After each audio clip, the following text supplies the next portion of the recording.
Hey y'all, some people produce the best music when they're brokenhearted. I guess you could say that I could produce the best videos when I'm brokenhearted.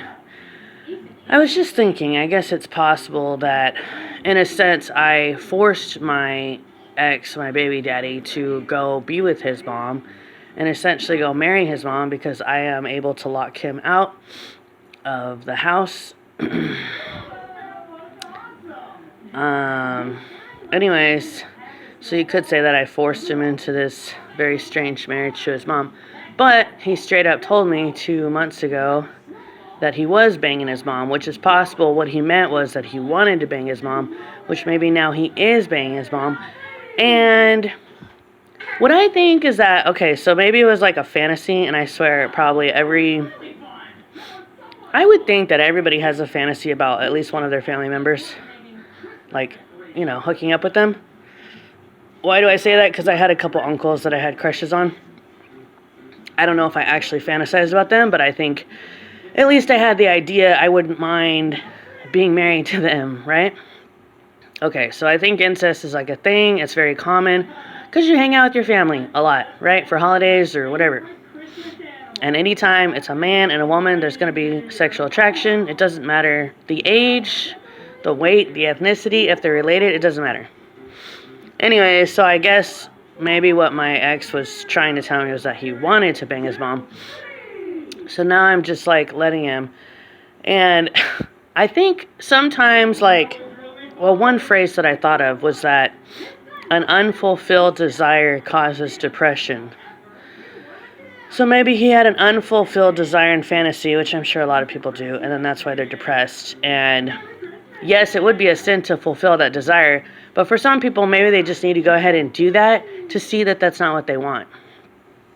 I don't know. Say you have a desire to go rob a bank. Go do it. See what happens.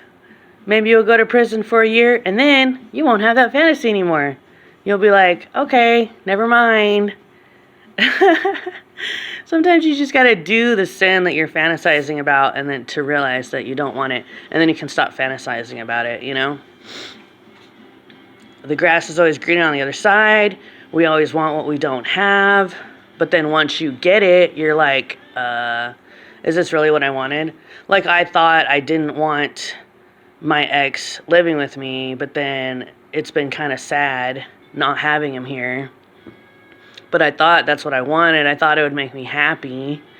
Just like, I swear, anybody who has anyone who's living with a significant other, they probably want them to not be there.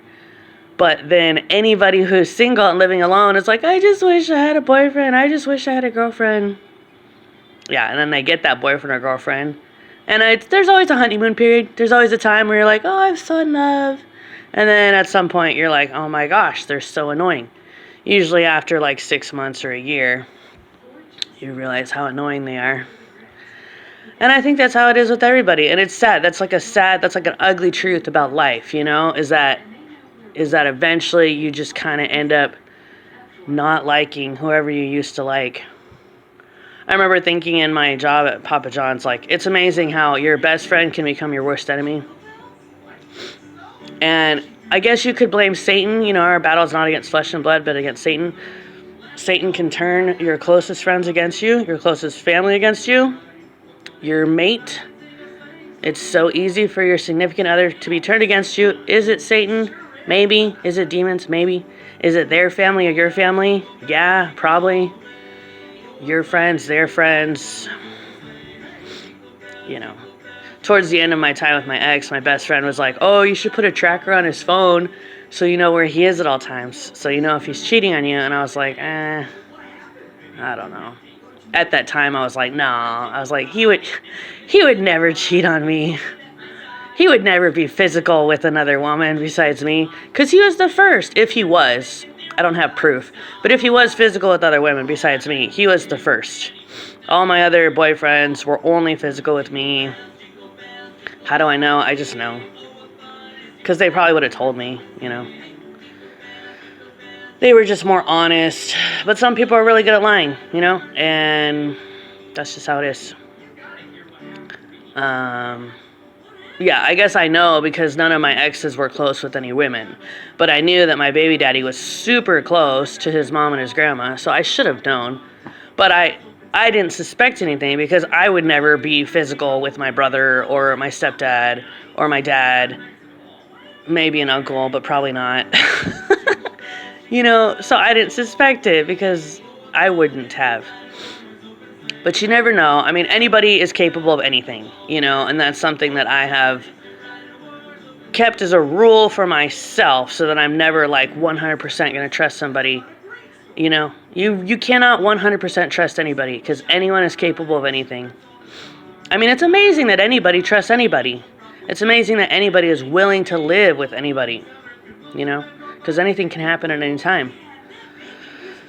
So anyways, I hope you all have happy relationships, and I guess my recommendation for you all is if you have hit that 6-month or 1 year thing where you're so sick and tired of that person, take a vacation from them, like a week off, 2 weeks off, a month off, a year off, whatever. And then you can reunite and you'll actually appreciate each other again. Which is what I'm hoping for if my baby daddy ever comes home, that I'll actually appreciate him like I did at the beginning. Because at the beginning, I had been alone for 6 months, I had my own apartment, and I just totally appreciated him. And then I stopped appreciating him. And it's easy to take people for granted. We're like, oh, they'll be here no matter what. They'll love me no matter what. They'll put up with anything. But not necessarily. Everybody has their breaking point or the point where they've had too much, or where they've had enough and they're like, no, I'm not just going to love you no matter what. Oh, I did have an epiphany about that too, that most people think that about God. I swear, like everybody in America is like, oh, God will just love me no matter what. Like, okay, how do you know? You can't just like do anything and expect God to have mercy for you and grace for you. Like, you just can't. There's some things that should be absolutely off limits. Yeah, God can forgive you, but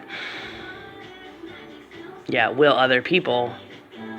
Will you ever forgive yourself for certain things that you do, I don't know. We all should have a certain standard of, like that's going too far. Pretty much anything for me, like that's going too far. The only bad thing that I would ever do my whole life was smoke cigarettes. And I did always feel a little bit bad about that. But I was just like everybody believes the lie from Satan. Oh, this won't affect you. This will have no negative effects. You won't get cancer. Even though everybody knows that smoking cigarettes causes cancer. And you can do that with whatever your own sin is. Oh, this won't have a bad effect on you. That's what Satan's telling you, right? This won't have a bad effect on you. You'll be fine. Oh, it might make other people depressed or full of anxiety, but you'll be fine. It might give other people cancer, but you'll be fine. Right?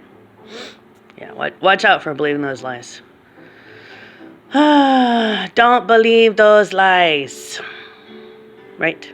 Yes. Yes. Don't let Satan lie to you. God loves you all. God bless. Bye.